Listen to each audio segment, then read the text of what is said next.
मैं अमात्य को धनानंद की दृष्टि में गिराना चाहता था, किंतु उनके प्राण नहीं लेना चाहता था। अब क्या करूं?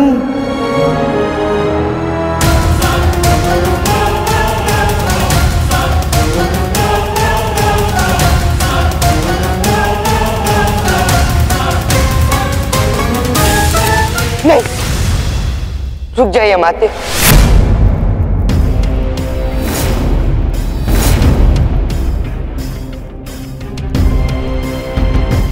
आप जैसे ज्ञानी ब्राह्मण मुझ जैसे दास के चरणों में झुके, कि ना आपको शोभा देता है और ना ये पाप मुझे अपनी आत्मा पर लेना है। अमात्य, आप मुझसे ज्ञान और आयु में बहुत बड़े हैं, इसलिए मैं आपको अपने चरण छूने नहीं दे सकता। तुम मेरे आदेश की अवहेलना कर रहे हो दास। व्यक्ति अपनी आयु से बड़ा नहीं होता, व्यक्ति अपने कर्मों से बड़ा होता है। उस चाणक्य को ही देख लो, अपने कर्मों से उसने मगध के महामात्य को परास्त कर दिया। और एक ये ब्राह्मण है जिसके कर्म उसे दास के चरणों पे ले आए। कोई ऐसा उपाय होगा सम्राट जिससे आपका वचन भी मिथ्या ना हो जाए और आप पर ब्रह्महत्या का पाप भी ना लगे? इसके विषय में स्वयं अमात्य ही हमें जानकारी दे सकते हैं।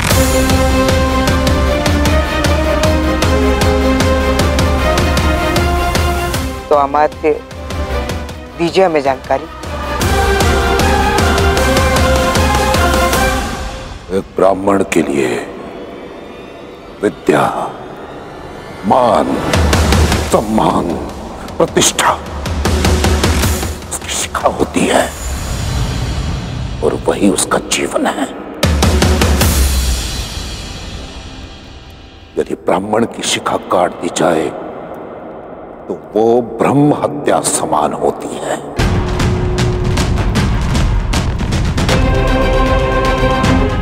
उत्तम, अति उत्तम। आपका ये उपाय मुझे भा गया महामात्य, भा गया।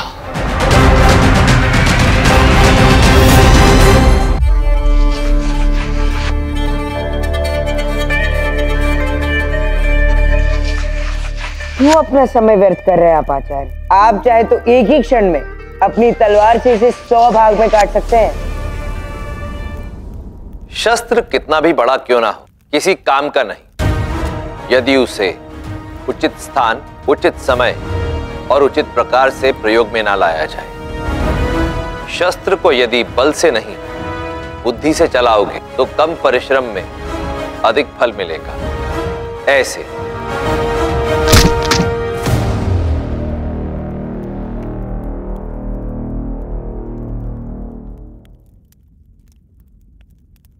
आप धन्य हैं आचार्य। अब तक मैं आपको केवल एक खुली शिखा वाला ब्राह्मण ही समझता था, जिसे अपने अखंड भारत के स्वप्न के अतिरिक्त और कुछ भी नहीं दिखता।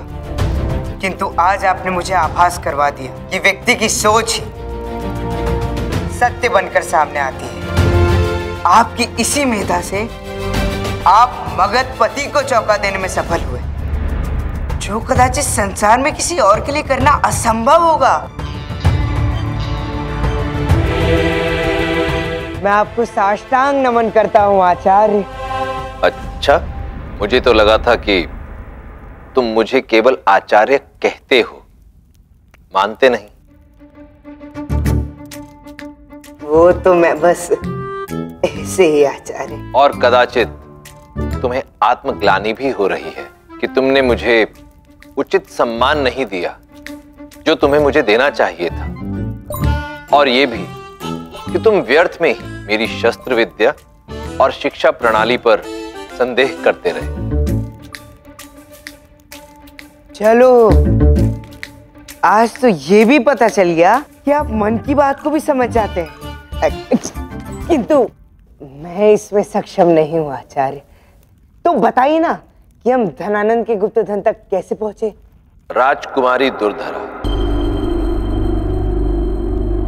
तुम राजकुमारी दुर्धरा के प्रमुख अंगरक्षक, और अब हम इसी उपाधि का लाभ उठाएंगे। राजकुमारी दुर्धरा के द्वारा धनानंद हमें स्वयं बताएगा कि उसने अपना गुप्त धन कहां छिपा रखा है।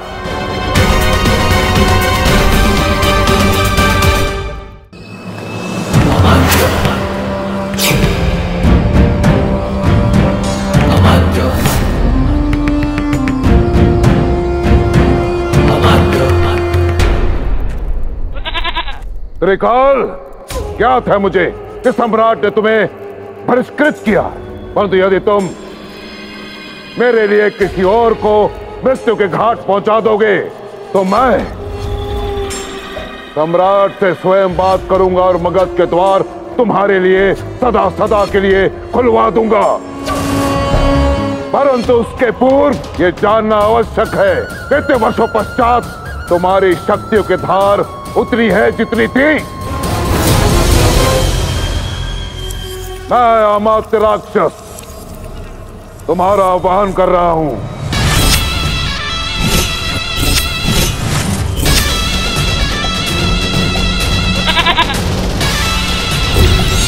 एक अदृश्य विध्वंस जिसकी गति और ध्वनि का कोई अनुमान नहीं लगा सकता। ओकार। दूसरा वज्रकार, जिसका लक्ष्य अभेद है।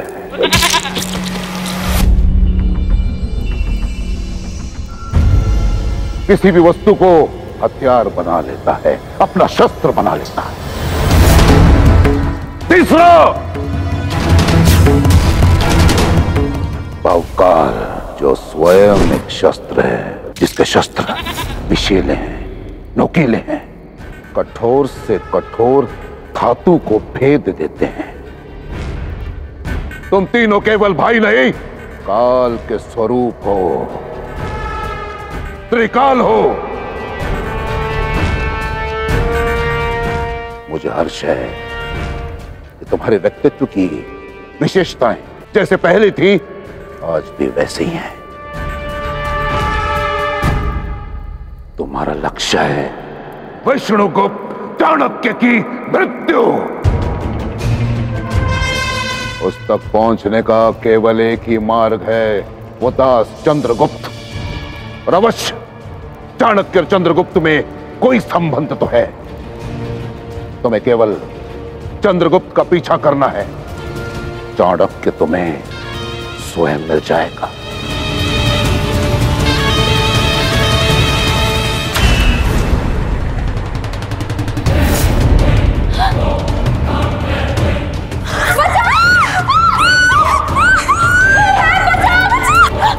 देखो पास मत आना। दास, दास, कोई है, बचाओ। क्या हुआ राजकुमार जी? दास, दास, दास, दास, दास, कोई मुझे मारना है, मुझे बचाओ दास, उसे भगाओ, उसे पकड़ो दास, डर लग रहा है दास। अरे राजकुमारी जी, जब तक आप मुझे छोड़ेंगी नहीं तब तक मैं उसे पकड़ूंगा कैसे?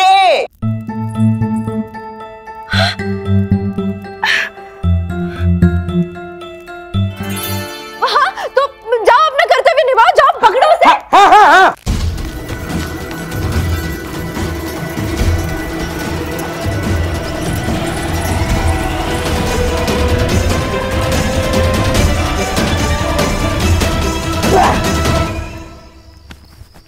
वो पर जगह है।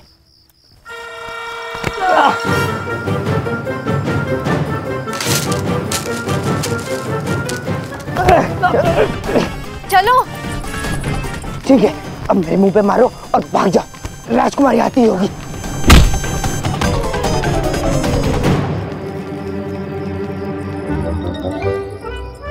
हे भगवान, दास। अरे राजकुमारी जी, अरे कौन था वो? और ये सब क्या है? राजकुमारी जी, हमें सम्राट को सूचित करना होगा तुरंत। भाई, भाई कोई मेरे कक्ष में घुस आया था। कदाचित मुझे मारना चाहता था। वो तो अच्छा हुआ वो दास वहां था, अन्यथा पता नहीं वो मेरे साथ क्या करते। कौन था वो? आशा है तुमने उसका अंत कर दिया होगा दास। नहीं सम्राट, क्योंकि दूत को मार दिया जाए तो हम वास्तविक दोषी तक नहीं पहुंच सकते। क्या कहना चाहते हो तुम? सम्राट, वो कोई घुसपैठिया नहीं था, वो एक गुप्तचर था और मुझे उससे कुछ ऐसा प्राप्त हुआ है जिसे देखकर आपका सिर चकरा जाएगा, आपके पैरों तले धरती खिसक जाएगी। सम्राट, क्या कहना चाहते हो तुम? ये देखिए सम्राट, इस पर्चे पर 12.5 अक्षर है और जब मैंने इन 12.5 अक्षरों को जोड़ा तो ये संदेश सामने आया। गुप्त धन का पता चल गया है।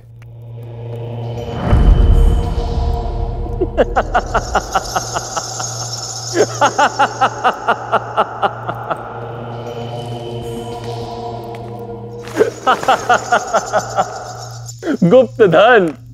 अरे दास, कदाचित मेरे साथ रह रहकर तुम्हारा आचरण भी बिल्कुल मेरे जैसा हो गया है।